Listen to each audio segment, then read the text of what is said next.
Et c'est le moment d'accueillir en studio l'invité du jour du 11-12. Cet invité, c'est Franck Lemarié, bienvenue. Bonjour. Franck Lemarié, derrière ce micro, bien connu à Saint-Malo, dans le pays de Saint-Malo et au-delà, puisque la compagnie Farce Bleue n'est pas née de la dernière pluie, si je puis dire. Non, tout à fait. Elle date de quelle année d'ailleurs? 2005. Ouais.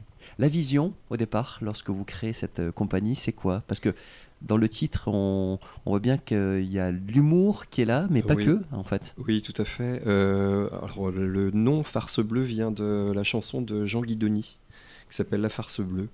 Alors c'est vrai que quand on l'écoute, on entend quelque chose de la fragilité, de l'éphémère, voilà, tout ça, ça m'intéressait. Et puis farce, pour redorer le blason de la farce, qui est un des 4 codes du théâtre. Et voilà, qui est souvent un peu connoté animation, mais au sens un peu péjoratif. Et voilà, nous on avait envie de redonner, muscler un petit peu ce code théâtral. Et c'est ce qu'on continue à faire depuis pas mal d'années. Combien de personnes êtes-vous au sein de la compagnie Farce Bleue? Alors il y a 118 adhérents cette année, c'est D'accord. vraiment explosif. Je pense que c'est le retour du Covid. Donc, mais je crois que c'est général dans pas mal d'associations. Il y a un retour et ça c'est joyeux pour tout le monde. C'est bon signe. Ouais, c'est vrai que c'est une respiration ça fait du bien. Artistique et dramatique. Ouais. Parce que c'est vrai, vous parlez du nombre d'adhérents, on peut déjà dire que vous donnez des cours en fait de théâtre, donc vous dispensez votre savoir. Vous-même, vous avez été formé donc à différents endroits, je crois, à différentes écoles, si je puis dire. Oui. D'abord, il y a eu un premier jet au cours Raymond Girard à Paris. Ça a été vraiment le grand saut sur un cours privé, une découverte du milieu. Là, on est dans les années... alors c'était quand ça? C'était avant les années 2000, en tout cas. Et ensuite, je suis revenu sur le coin et conjointement avec mon poste d'animateur socioculturel à Saint-Père et Saint-Suliac, je faisais le conservatoire de Rennes aussi.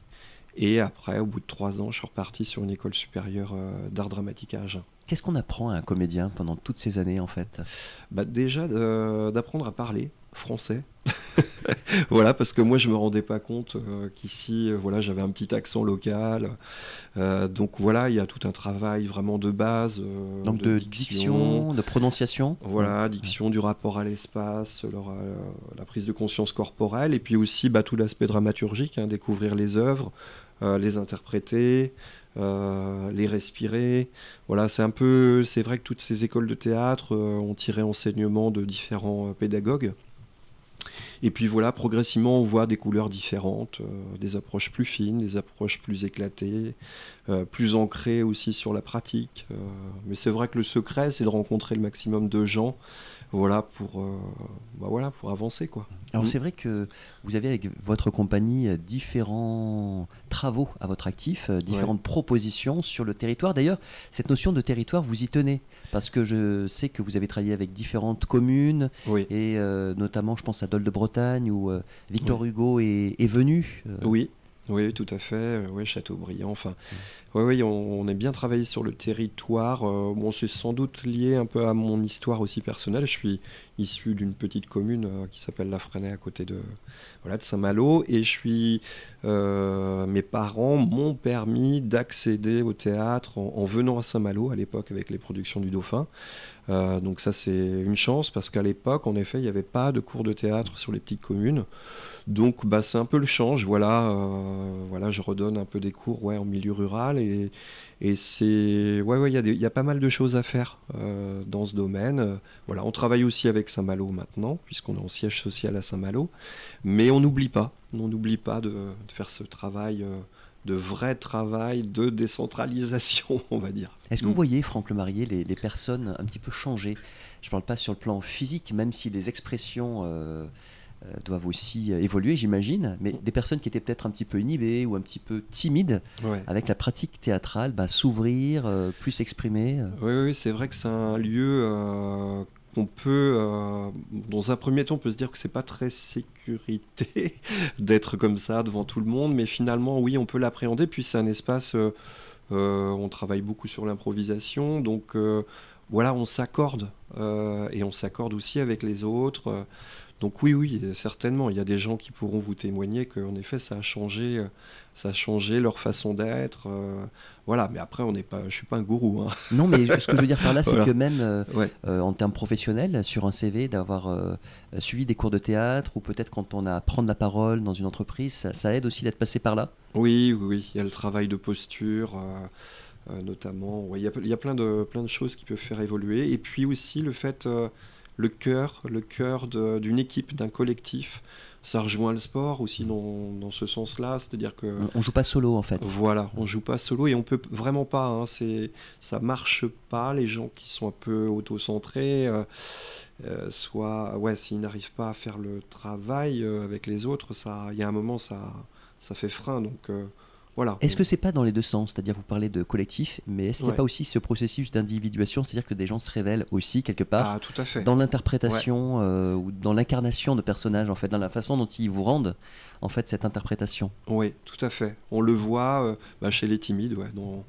leur observation va se mettre au service du plateau, et là, c'est formidable. Ils sont surpris des fois eux-mêmes. Ah ouais, oui, ils se disent, mais c'est sorti, bah oui, il y a toute cette intelligence de l'observation qui se met en acte, et ouais, les gens même qui les connaissent au quotidien se disent, mais j'aurais jamais cru, j'aurais jamais pensé que tu étais capable de faire des choses comme ça. Et alors vous, votre job, entre guillemets, Franck Lemarié, en tant qu'auteur, metteur en scène, directeur Ouais. artistique, c'est quand vous avez des individualités comme ça et que vous prévoyez une pièce qui va être jouée peut-être à une date déterminée dans un lieu, donc vous avez la saison pour la préparer, vous Ouais. distribuez, ou peut-être plus. Alors, des fois, c'est plus court, C'est hein. plus D'ailleurs, court. ils vous le Ouais. diront, hein. Nous, on monte assez vite les choses. Ouais. Alors, c'est vrai que des fois, En combien de temps d'ailleurs? ça C'est saisit. à peu près en Ah moyenne. bah, je dirais que ça dépend. Des fois, ça peut être une année, en effet, ça peut être 6 mois. Mais il y a des fois, je leur demande il y a des challenges incroyables en 15 jours. Alors ça, c'est aussi l'école Pierre de Bouche. C'est-à-dire que on y va, on réfléchit pas, on se donne pas de frein. Alors ça, faut pouvoir. Alors ça demande aussi une outrepasser. mémoire, hein, parce qu'il y a des Ça textes. demande une mémoire, il y a- mais ça, c'est pareil, c'est une mémoire aussi corporelle, c'est une mémoire en action.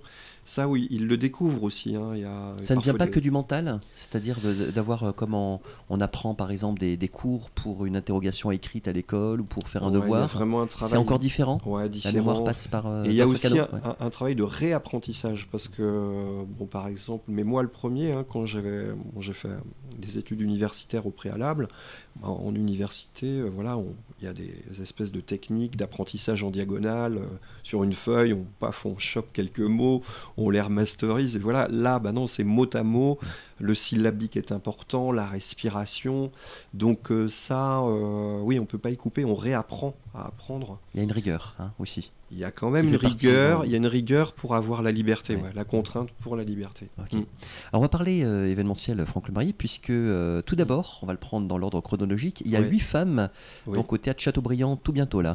Oui, 8 femmes qui jouent samedi avec la première mouture, pardon. Voilà, c'est la première équipe qui joue samedi au théâtre Chateaubriand. À quelle heure? 20h30, c'est leur première, donc forcément ils sont encore un petit peu. Ils ont les chocottes, comment on dit? Ils ont les chocottes, hein, ça c'est. Mais tout c'est à quoi, c'est un fait. aiguillon pour bien faire justement? Plutôt que d'arriver trop relax et puis d'être ouais, bah passé un peu oui, collé, il y a quoi. une fragilité. Alors voilà, comme par hasard, la magie opère et tout le monde est prêt et c'est formidable. Alors moi, ce qui me plaît beaucoup là dans ce projet, c'est que on aborde quelque chose qu'on n'a jamais abordé chez Farce Bleue, c'est-à-dire que c'est l'intrigue policière. Et c'est vrai que j'aime bien que les acteurs se découvrent un peu dans d'autres façons de jouer. Registre. Voilà. Et là, il y a moins de psychologie à jouer, c'est-à-dire qu'il faut être droit, il faut aller droit au but, puisqu'il faut faire avancer l'intrigue. Donc, il n'y a pas le temps de se regarder faire, hein. faut être bien ancré, bien dans l'instant. Et je dois dire que je peux déjà les applaudir au préalable parce qu'elles se sont vraiment dépassées, les filles. Elles sont 16 du fait, voire même un peu plus parce qu'il y a des Il y a des remplaçantes. doublures ou Il y a voilà, il y a vraiment le doublon, voire triplon. Donc, non, elles se découvrent là toutes. Et puis il y a des générations différentes. Il y a donc deux jeunes personnes qui sont voilà qui sont dans le groupe ado et qui vont nous rejoindre. Et ça, le côté intergénératif, c'est vraiment riche aussi. Ouais. Et le tarif, c'est? Alors le tarif, c'est 5 euros. Ok. 5 euros, ouais. C'est l'adaptation du film de Ozon? Oui, c'est ça. tout à fait. Alors c'est curieux, on a monté Petit Chat avant qui était aussi une adaptation d'Ozon.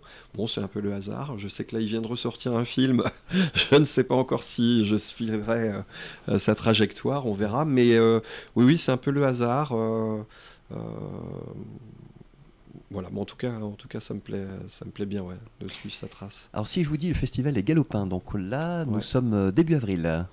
Alors voilà, on se retrouve le 2 avril pour voilà enfin le retour des galopins. Alors en journée familiale, donc le 2 avril à Saint-Jouan-des-Guérès, on reste fidèle à Saint-Jouan sur la journée familiale. On a vraiment différentes choses à proposer et ensuite on retourne à Saint-Malo à partir du lundi jusqu'au jeudi pour le scolaire avec la présentation de notre pièce Les Malheurs de Sophie qui est la création de la compagnie Farce Bleue avec Déborah Maric et Dounia Dia et moi-même. Voilà, la technique, on aura donc Véronique Scudeller qui sera voilà, en régie. Et on joue d'ailleurs, et le mercredi 5, c'est ouvert au public. Tout ça, ça se passe à l'espace Bouvet, donc à Saint-Servant. à Saint-Servant, et ouvert au public et au centre de loisirs le mercredi. Ça, c'est une formule qui avait bien marché les années précédentes, donc on renouvelle cette opération. En fait, vous visez différents publics. Les galopins, on peut entendre dans le titre que c'est plutôt pour les jeunes ou les ados, mais en fait, vous visez grand, large. Oui, c'est vrai que ça s'appelle Jeune et tout public. Ouais. Mais on tient à garder le scolaire parce que Ouais. justement, quand on parle de décentralisation, Ouais. vraiment, c'est. Alors, on est soutenu par le département, je pense aussi dans ce sens-là, c'est que c'est d'utilité culturelle parce que, voilà, alors avant Covid, on avait 1500 élèves. Bon, c'est vrai qu'on a. Voilà, ça a été un peu compliqué Ils de vont revenir. revenir Et maintenant. ben voilà, là, on voit bien Ouais. que ça revient Ouais. progressivement. On a aussi adapté des choses pour être en proximité parce que le déplacement maintenant est voilà, quelque chose qui est plus sensible. Et puis bon, il y a toute cette évolution sur l'écologie aussi, Covoiturage, tout ça. le covoiturage. Donc on a aussi l'intention de venir à domicile. C'est aussi quelque chose qui est intéressant de venir On peut accueillir jouer. la compagnie Farce Bleue à la maison alors, c'est ça? C'est ça, tout Ouais. à fait. Et dans les écoles, voilà, dans les salles des fêtes de petites mairies, ouais, on est dans cette démarche-là aussi maintenant.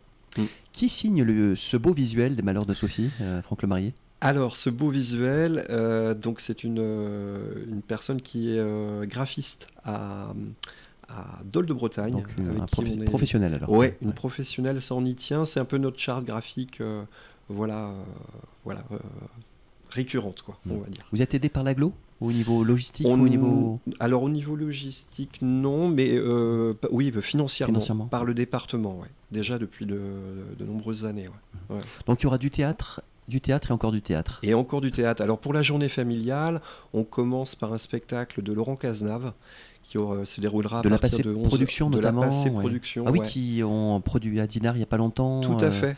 Ouais, un ouais. spectacle écologique aussi autour Exactement. de... Ouais, il y a une radio, il y a... Oui, c'est un spectacle sur l'écologie, mais l'écologie au sens, voilà, pas sombre, parce que ça... Pas punitive. Voilà. Non, il y a de l'espoir, et puis c'est assez léger. Il y a un dispositif de vidéoprojection qui est innovant chez nous. On n'a pas encore... voilà, ça va être un petit souci technique pour nous, mais non, c'est vraiment remarquable. Et puis Laurent... voilà, c'est quelqu'un qui écrit enfin, c'est quelqu'un de formidable en tant qu'acteur, en tant qu'auteur, que j'ai rencontré il n'y a pas longtemps, d'ailleurs grâce à Laurent Ziveri. Enfin, on se connaissait déjà un petit peu avant, mais il faut savoir que le directeur du théâtre de Saint-Malo enfin, c'est remarquable ce qu'il fait parce qu'il nous a aussi permis, nous, acteurs locaux, acteurs et actrices, de nous rencontrer, les compagnies aussi, de tisser du lien, et ça c'est révolutionnaire. On n'avait jamais eu ça jusqu'à là à Saint-Malo, c'est grâce aussi à l'équipe municipale en place. Et c'est vrai qu'on bénéficie de ce travail de Laurent finalement indirectement et qui a du fait des retombées aussi sur nos productions. Donc notez bien 8 femmes samedi prochain ce pour le samedi théâtre à amateur. 20h30 20h30 au ouais. théâtre Chateaubriand en Intramuros. Voilà. Et puis donc le festival des Galopins. Alors rassurez-vous, on vous rappellera tous ces rendez-vous sur les ondes de Radio Parole de Vie. Donc on rejoue aussi les Malheurs de Sophie. Il y aura la compagnie Loubi Pop qui jouera aussi. Il y aura l'affaire Sardine aussi avec Eric Sanka qui revient. Hein. C'est un humoriste en solo.